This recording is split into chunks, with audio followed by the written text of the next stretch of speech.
जय हिंद दोस्तों, आप सभी का स्वागत है आपका अपना YouTube channel Jha exam page पर। दोस्तों, आज के इस वीडियो में हम इतिहास से क्वेश्चन लेकर के आए हैं वैदिक सभ्यता से। तो वैदिक सभ्यता से कुछ क्वेश्चन पूछे जाते हैं एग्ज़ाम में। जो इम्पोर्टेंट क्वेश्चन है उसको एक एक करके आप देखिए और इसको समझिए। ये बहुत ही उपयोगी है, हर एक तरह के एग्ज़ाम में पूछे जाते हैं। तो इस क्वेश्चन को एक एक करके देखें। तो सबसे पहला क्वेश्चन यहाँ पे आता है, आर्य भारत में संभवतः आए। आर्य लोग भारत में संभवतः कहाँ पर आए होंगे? तो यहाँ पर दिया हुआ है पहला, यूरोप से, मध्य एशिया से और पूर्वी एशिया से और अन्य क्षेत्रों से। तो भारत में आर्यों का जो आगमन है वो संभवतः मध्य एशिया से माना जाता है। तो याद रखें, इसमें कौन सा आंसर होगा? मध्य एशिया, यानी आर्य लोग भारत में मध्य एशिया से आए हुए होंगे, ऐसा अनुमान लगाया जाता है। अगला क्वेश्चन है, आर्य भारत में सर्वप्रथम कहाँ आए? भारत में जब आर्य लोग आए तो सबसे पहले कहाँ पर आए? तो ऑप्शन आपका दिया हुआ है पंजाब, दक्षिण भारत, दिल्ली, गांगेय प्रदेश। तो आर्य लोग सबसे पहले भारत में कहाँ पर आए? तो पंजाब प्रांत में, यानी पंजाब, भारत के पूर्वी भाग में, यानी पंजाब में। तो याद रखें, तो इसका आंसर क्या होगा? तो ए। अगला ऑप्शन है, अगला क्वेश्चन है, आर्यों ने जो क्षेत्र सबसे पहले अधिकार में लिया वह कहलाता है। यानी आर्य लोग सबसे पहले जिस क्षेत्र को अपने अधिकार में लिया उस क्षेत्र को क्या कहते हैं? तो पंजाब, उत्तर भारत, सप्त सिंधु और उपरोक्त सभी। तभी हमने बताया कि आर्य लोग सबसे पहले पंजाब में आए। पंजाब के किस हिस्से को सबसे पहले अपने अधिकार में लिया उन्होंने? तो सप्त सिंधु, यानी सिंधु नदी के आसपास का जो इलाका था उसको उन्होंने क्या किया? सबसे पहले अपने अधिकार में लिया। तो आप ऑप्शन यहाँ पर कौन सा सही होगा? सी। तो इस तरह से इस क्वेश्चन को आप देखेंगे। अगला है कि प्राचीन काल में आर्यों के जीविकोपार्जन का मुख्य साधन था। यानी उस समय आर्यों का जो मुख्य काम धंधा था, जिंदगी चलाने के जो व्यवसाय थे, वो क्या था? तो ऑप्शन दिया हुआ है कृषि, शिकार, शिल्प कर्म और व्यापार।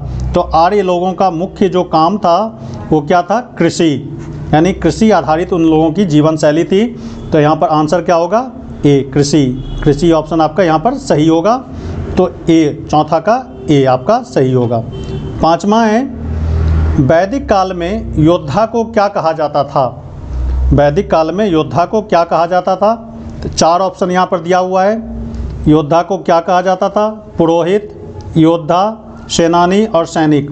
तो वैदिक काल में योद्धा को सेनानी कहा जाता था, याद रखेंगे। सी ऑप्शन इसका क्या हो जाएगा? सही हो जाएगा, सेनानी। अगला क्वेश्चन है, प्राचीन भारत का कानून दाता कौन माना जाता है? प्राचीन भारत में कानून बनाने वाले या कानून दाता किसको कहा जाता है? Law giver. तो ऑप्शन दिया हुआ है मेगास्थनीज, मनु, पाणिनि, कौटिल्य। तो कानून दाता मनु को कहा जाता है। आप मनु स्मृति का नाम सुने होंगे। तो वही मनु हैं जो उस समय के लिए सामाजिक व्यवस्था के कानून बनाते थे। तो बी ऑप्शन आपका यहाँ पर क्या हो जाएगा? सही हो जाएगा। अगला क्वेश्चन है, आर्य काल में राजा को किस नाम से पुकारा जाता था? आर्य काल में राजा को किस नाम से पुकारा जाता था? ये क्वेश्चन है कि राजा के लिए कौन से शब्द का इस्तेमाल किया जाता था, पुकारा जाता था राजा को किस नाम से? तो राजन, शासक, सम्राट, जना। तो राजा को राजन के नाम से पुकारा जाता था, याद रखेंगे। सातवां का क्या आएगा? ए ऑप्शन सही होगा, राजन। राजा को प्राचीन काल में यानी आर्य काल में क्या कहा जाता था? राजन कहा जाता था। अगला जो क्वेश्चन है 8 नंबर क्वेश्चन, कहता है वैदिक सभ्यता में निम्न में से किसकी पूजा नहीं होती थी? यहाँ पे ध्यान देंगे, वैदिक सभ्यता के समय में, वैदिक काल के समय में किसकी पूजा नहीं की जाती थी? तो ऑप्शन दिया हुआ है वरुण, इंद्र, लक्ष्मी और सूर्य। तो वैदिक सभ्यता में लक्ष्मी की पूजा नहीं होती थी, और सब देवता की पूजा होती थी, जैसे वरुण, इंद्र, सूर्य, इस सब की पूजा होती थी। लक्ष्मी की पूजा नहीं होती थी। तो यहाँ पर ऑप्शन आपका क्या सही हो जाएगा? सी ऑप्शन सही हो जाएगा। तो लक्ष्मी की पूजा वैदिक सभ्यता में नहीं होती थी, ये ऑप्शन आपका सही है। अगला क्वेश्चन है, निम्न में से आर्यों का कौन सा व्यवसाय नहीं था? आर्य लोग कौन से व्यवसाय नहीं करते थे? तो यहाँ पर 4 ऑप्शन दिए हुए हैं। व्यवसाय नहीं था ये पूछा जा रहा है। तो आर्यों का व्यवसाय कृषि तो अभी दिखाया हमने, मछली पकड़ना ये भी काम करते थे, धातु प्रयोग भी करते थे, बुनाई उनका काम नहीं था। यानी आर्य के समय में बुनाई व्यवस्था उनका व्यवसाय नहीं था, बुनाई उनकी व्यवसाय नहीं था। तो ऑप्शन क्या हो जाएगा सही यहाँ पे सी, बुनाई। अगला जो क्वेश्चन है, मूर्ति पूजा का आरंभ कब से माना जाता है? मूर्ति पूजा का आरंभ कब से माना जाता है? तो देखिए यहाँ पे 4 ऑप्शन दिया हुआ है, पूर्व आर्य काल, उत्तर वैदिक काल, मौर्य काल, कुषाण काल। तो मूर्ति पूजा का जो आरंभ है, शुभारंभ है, वो पूर्व आर्य काल से माना जाता है। तो 10वां का ए ऑप्शन यहाँ पर क्या हो जाएगा सही। मूर्ति पूजा का आरंभ कब से? पूर्व आर्य काल से, यानी ए ऑप्शन आपका सही होगा। अगला क्वेश्चन है, सबसे पुराना वेद कौन सा है? 4 वेद है, तो इसमें सबसे पुराना कौन सा है? तो ये ऑप्शन दिया हुआ है यहाँ पे, आयुर्वेद, सामवेद, ऋग्वेद और अथर्ववेद। तो सबसे पुराना वेद इन चारों वेदों में ऋग्वेद है, यानी ऋग्वेद सबसे पुराना वेद माना जाता है। तो 11 का कौन सा ऑप्शन सही होगा? सी ऑप्शन सही होगा। अगला क्वेश्चन है, सर्वाधिक प्राचीन वेद ऋग्वेद है, जिसमें किसके बारे में लिखा गया है? तो 4 ऑप्शन दिया हुआ है।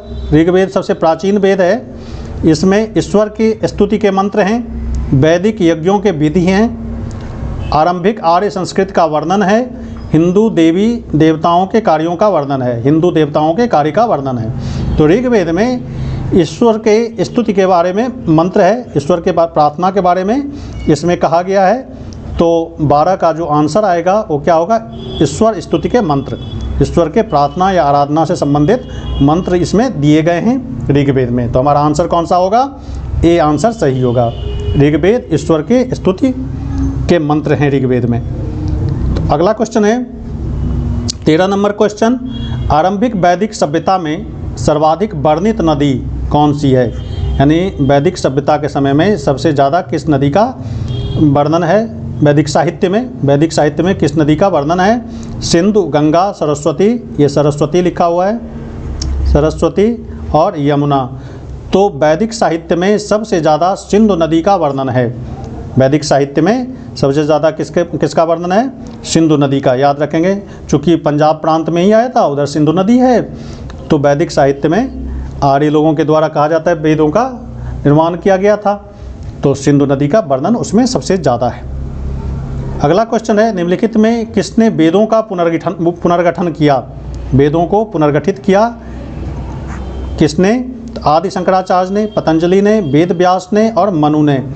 तो वेदों का पुनर्गठन वेद व्यास ने किया, यानी वेद व्यास ने क्या किया? इस वेदों को संकलित करके एक प्रारूप दिया उसका वेद का। तो वेदों का पुनर्गठन वेद व्यास से जुड़ा हुआ है। अगला क्वेश्चन है 15 नंबर पे, योग दर्शन के प्रतिपादक हैं। योग दर्शन के प्रतिपादक कौन हैं? तो पतंजलि, गौतम, जैमिनी, शंकराचार्य। तो योग दर्शन के प्रतिपादक पतंजलि। याद रखेंगे, पतंजलि योग दर्शन, योग ध्यान पतंजलि से संबंधित है। इस दर्शन का प्रतिपादक किसने किया था? पतंजलि ने। 15 का ए ऑप्शन आपका सही होगा। अगला क्वेश्चन है, उपनिषद पुस्तकें हैं। उपनिषद पुस्तक किस पर आधारित है? धर्म पर, योग पर, विधि पर और दर्शन पे।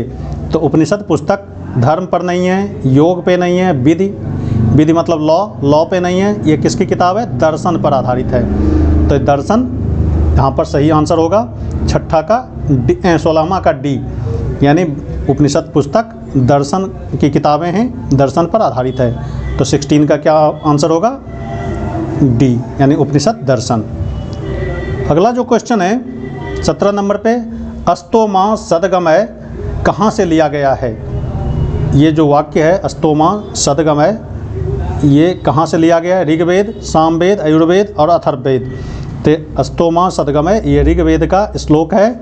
तो ऋग्वेद से ये लिया गया है, अस्तोमा सदगमय। याद रखेंगे, ये पूछता है पेपर में, तो ज़रूर देखें। अगला है 18 नंबर पे, कपिल मुनि द्वारा प्रतिपादित दार्शनिक प्रणाली है। यानी कपिल मुनि के द्वारा जो दर्शन दिया गया वो कौन सा दर्शन है? तो इसमें ऑप्शन दिया हुआ है, पूर्व मीमांसा, सांख्य दर्शन, न्याय दर्शन, उत्तर मीमांसा।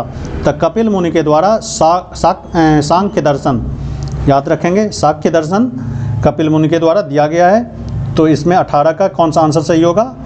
बी, यानी सांख्य दर्शन कपिल मुनि के द्वारा दिया गया है। 18वां का बी होगा।